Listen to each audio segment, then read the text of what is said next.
Reflection, Chapter 9. Beyond the archway sprawled a dead bamboo forest. Mulan had seen bamboo stalks before. Their stems were supported to be green as grass, and straight and proud as arrows, not gray and ashen, not crooked like lightning bolts. Mulan glanced back over her shoulder. The archway had disappeared. There was no way back to King Yama's throne room. Shishi, do you know where to find Shang? Do I look like I'm apt to die you? Shishi growled.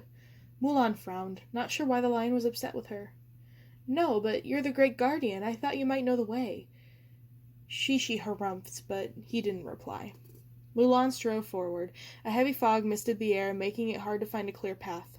The thick, crooked canes of dead bamboo were so dense she felt like she was tramping through a forest of wicker baskets. Not a cricket chirped, and not a bird sang. Whenever Mulan looked up, she saw the stars blink above them, like eyes. Come to think of them, some of those plants, no, most of those plants had almost human shapes. In the eerie quiet, she imagined she heard whispers emanating from their hollow arms. She sighed. She had no idea where to even begin looking for Shang. From the Bridge of Helplessness, she'd seen hundreds of different areas within Daiyu, mirrors and fire and deserts and mountains.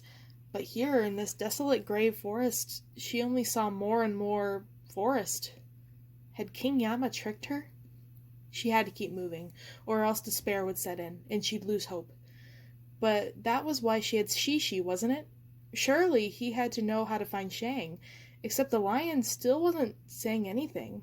He easily matched her pace, but he was being uncharacteristically quiet. Was he still in shock from being turned to stone? Shishi, Mulan tried again.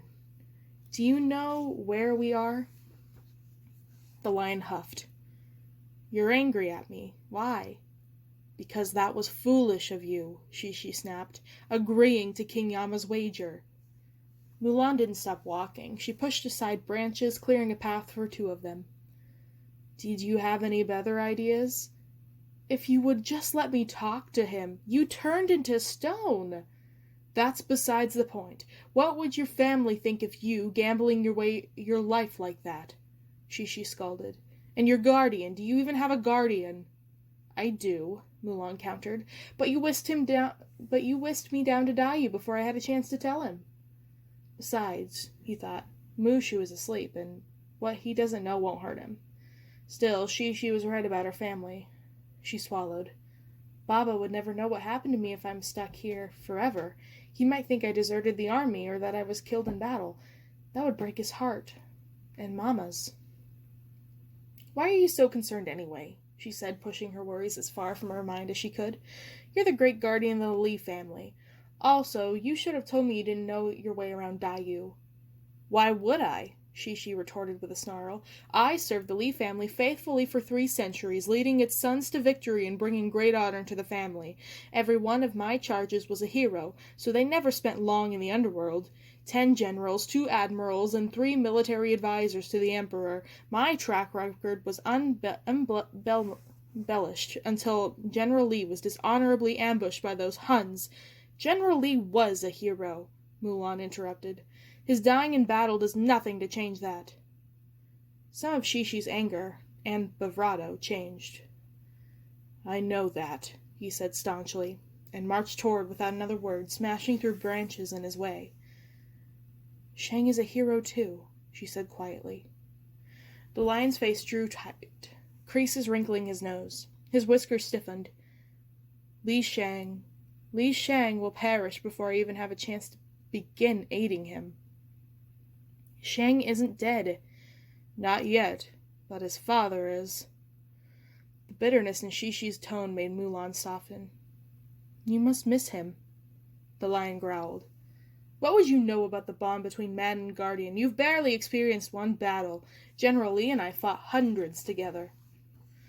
Before becoming a soldier, I was clumsy and impulsive. I didn't know the first thing about fighting. My guardian helped me. Li Shang's training helped you, Shishi scoffed. Who is your guardian anyway? His name is Mushu. I've never heard of him. I would have thought your ancestors would have sent the great stone dragon of the Fa family to protect you. Mulan shrugged. Mushu's portable. She smiled to herself. When I first met him, I thought he was a house lizard." "A house lizard?" Shishi looked repulsed. "Strange that your ancestors would send such a pitiful guardian to protect you in battle." "Mushu isn't pitiful. He's a guardian as a reflection of whom he protects. If your ancestors sent you a lizard, then they must not think highly of you." Shishi sniffed. "Perhaps it'd be better if I alone sought Shang and brought him home." Mulan wouldn't let the lion's skepticism upset her. She replied calmly, "You need my help, Shishi." Shishi bared his teeth at her. "I need no one's help. You are not part of the Li family. I still do not understand why General Li would trust you, a mere recruit, to bring his son home. Look at you. You are entirely unprepared for the dangers of Daiyu. You didn't even bring your sword." I dropped it when you dragged me down here." "How committed are you to recruiting Li Shang, little soldier?" Shishi demanded. "Are you only here out of guilt because he saved you, or is it the honor you'd bring to your family if you saved him?" "A little of both," Mulan confessed. She couldn't lie to Shang's guardian. She did feel guilty, and she did want to make her family proud of her. But Shishi didn't know why that was so important to her. He didn't know how much she wanted to prove she could bring her honor to her family, even if it wasn't by impressing the matchmaker or marrying well. Shishi didn't know she was a girl. If he did, he'd probably never accompanied her to Daiyu. "And even if Captain Li hadn't saved me from Shan Yu, I still would have come here," she said stoutly. "Shang is my friend, and China needs him. If it's what it takes, I will stay here in Daiyu in his place." Shishi studied her, his anger fading. "Let's hope you aren't all talk, Ping." He let out a resigned sigh.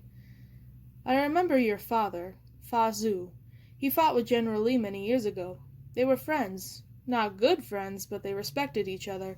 You remind me of him, but you're far more stubborn. And shorter." Shishi meant the words as a guide, but Mulan smiled, happy to be compared to her father. "We'll find Shang," she said gently. "But not if we keep arguing over how to do it. We have to work together." The lion nodded once. "It was a foolish thing to do, bargaining with King Yama," he said again. "But it was brave, and I respect that." He paused. "My visits to Daiyu have been brief, and I have centuries of experience.